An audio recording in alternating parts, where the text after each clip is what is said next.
তো রমজানে কীভাবে পড়াশোনা করবা? এর আগে একটা জিনিস মাথায় রাখবা যে রমজানের ফার্স্ট প্রায়োরিটি থাকবে সবসময় নামাজ রোজা। তোমার নামাজ রোজা চোখ কষে আগে ঠিকঠাক মতো করার পর তারপরে এক্সট্রা টাইমে পড়াশোনা করবা।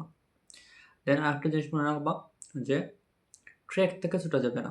অনেকেই দেখা যায় যে সারা বছর ভালোভাবে পড়াশোনা করছে, এই রমজানে এক মাসে ট্র্যাক থেকে ছুটে যায়। ট্র্যাক থেকে ছুটা বলতে যে এই ১ মাস পড়াশোনা থেকে এতটাই বিচ্যুত হয়েছে যে তার আর পরবর্তীতে তার পরীক্ষার পর আর সেটা কামব্যাক করার কোনো ধরনের কোনো সুযোগ থাকে না। সো এটা করা যাবে না। তো এখন আসি কীভাবে পড়াশোনা করবা?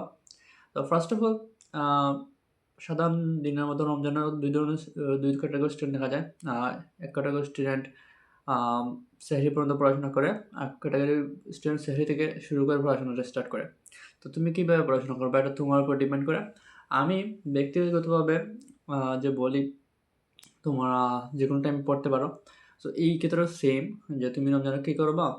ফার্স্ট অফ অল যদি তুমি রাত জেগে পড়তে চাও, তাহলে অবশ্যই তুমি মোটামুটি তারাবি থেকে সেহরি আগ পর্যন্ত অনেক টাইম মেলে। অবশ্যই রাত জেগে পড়ার আরেকটা অপরচুনিটি সুযোগ আছে যে তুমি তাহাজ্জুদের নামাজটাও পড়তে পারবা।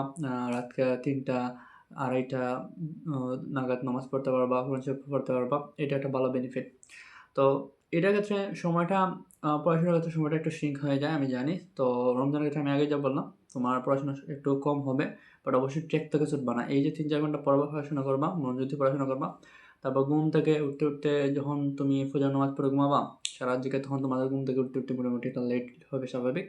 তারপর তুমি যখন জোহরের পরে এসে আবার পড়াশোনা শুরু করবা, জোহর থেকে আসর পর্যন্ত এই টাইমটা পড়াশোনা করার চেষ্টা করবা।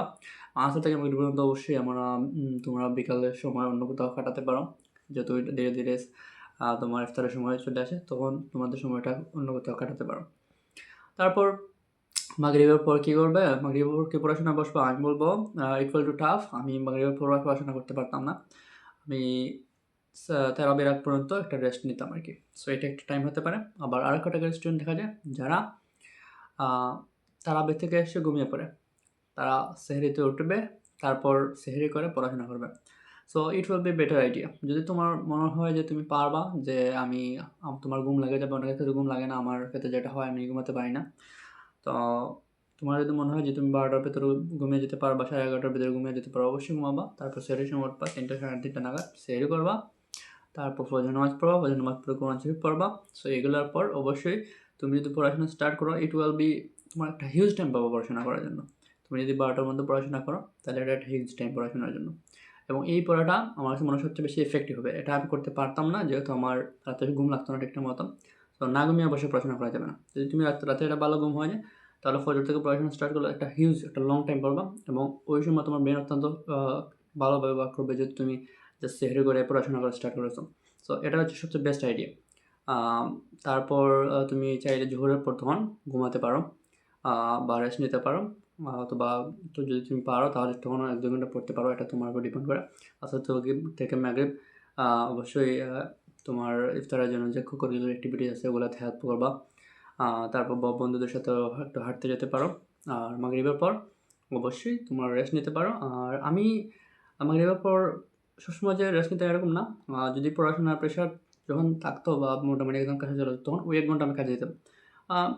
তখন ১০-১৫ মিনিট রেস্ট নিয়ে শুয়ে তারপর চা এনে ওইটা পান করে ধীরে, ধীরে পড়াশোনা স্টার্ট করলাম। ওই ১ ঘন্টা আমি পুরোপুরি পড়াশোনায় দিতাম। ওকে, রেস্ট নিতাম যদি পড়াশোনার প্রেশার যদি না থাকতো যে বছরগুলো তখন।